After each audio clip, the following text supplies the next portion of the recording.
Hey, welcome to Tell Us Something.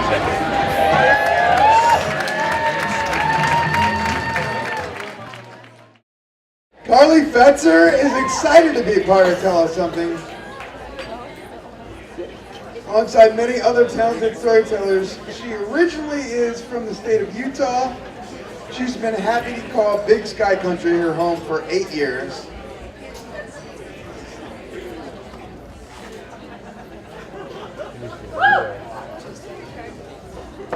Carley enjoys outdoor adventures, potlucks with friends, watching her cat, I hope I said that right, watching her cat play with laser pointers. Who doesn't like that? People look out for her work in experimental animation as she hopes to attend school for the subject next fall.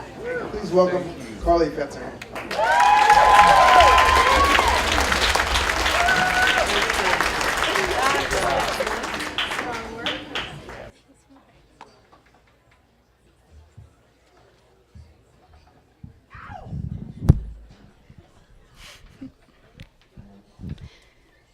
David, my brother, I'm so happy that we have parents who would take us camping when we were growing up. And I think it's so awesome that Dad would take you and Scott on father and son travels to the Wind River Range in Wyoming on backpacking trips. There was one particular trip where Dad got you guys lost, and he said you turned on your complainometer at that point. But these trips meant so much to you that in your adult years, you decided to go on solo trips to the winds as a way to get away from all the art projects you were working on, theater projects, all these things that you were doing for yourself, and most of the time for friends. You would pack your orange 70s backpacking backpack with the metal frame that looked really uncomfortable, your fishing rod so you could catch your own dinner, and a film camera so you could take selfies before cell phones to send to your dear friend May in Michigan. May always knew that you were doing well when you took the time to go on these trips. But in 2012, for the past 3 years, you hadn't taken the time. David, your passing 3 days after your birthday in December came as a shock to all of us. Dad thought it would be a good idea for all of us, or our immediate family, to get together and go to the winds together in August, the same time that you would go, as a way to reconnect with each other so soon after your death, and a way to feel closer to you. David, you know how Dad is.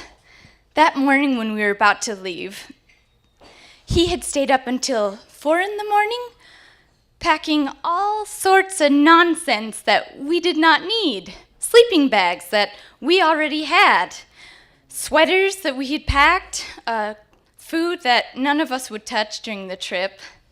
The whole truck of the bed of the truck was full of crap. So we all piled into the truck, me, Jessica, Frankie the dog, Scotty, and Dad, and we drove to Wyoming. We parked at the trailhead, and we hiked the 3 miles in to Miller Lake, which is where you like to set up your camp base. That night, we were greeted with the most intense thunder and lightning storm that I have ever experienced. There was a crack of thunder so loud that Scott, who'd been bending over, jolted upright and strained a muscle in his back that kind of screwed up the rest of the trip for him. Jessica, in the girls' tent, me, Jessica, and Frankie the dog, we could see outside the walls of the tent, every few seconds, the sky would just fill with gold sheets of lightning, not just single strips, but the whole sky was full of gold. I thought for sure that we were going to get struck. Frankie the dog crawled up in between the two of us, and she was shivering, and I was shivering.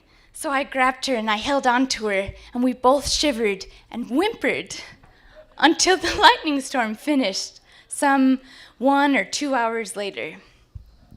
The next morning at about 8 in the morning, we all woke up to the sound of a man's voice shouting, "Get out of here! Get out of here!" My first thought was somebody was really pissed because we had taken their camping spot.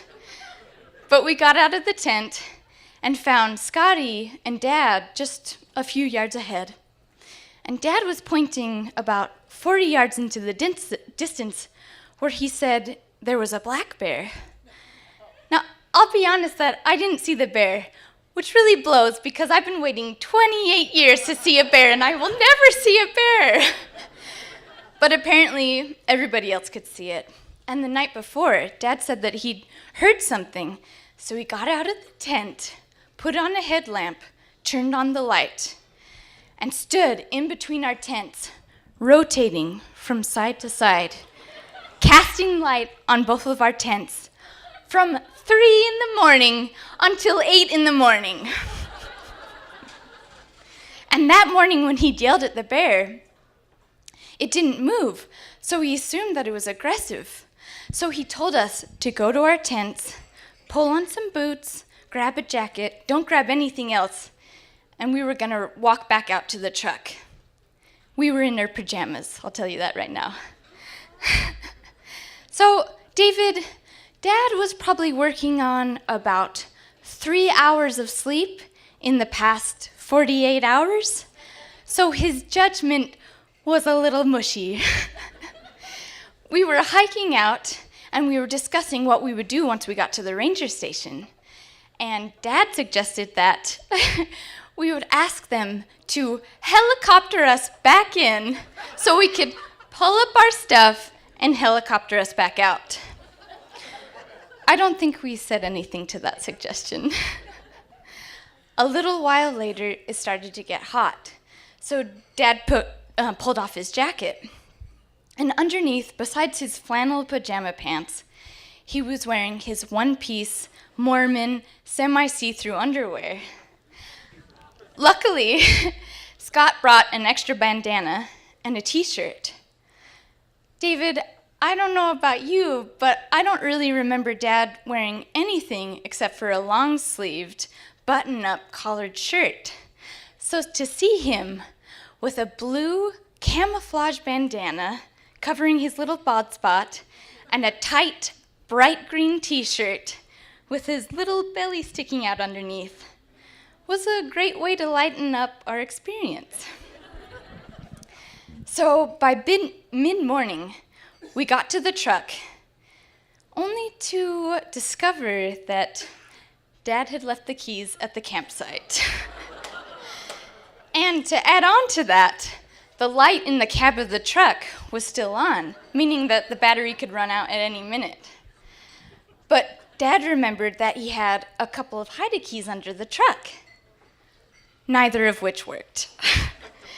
So there we were hungry, kind of tired, dehydrated, because we didn't bring anything with us.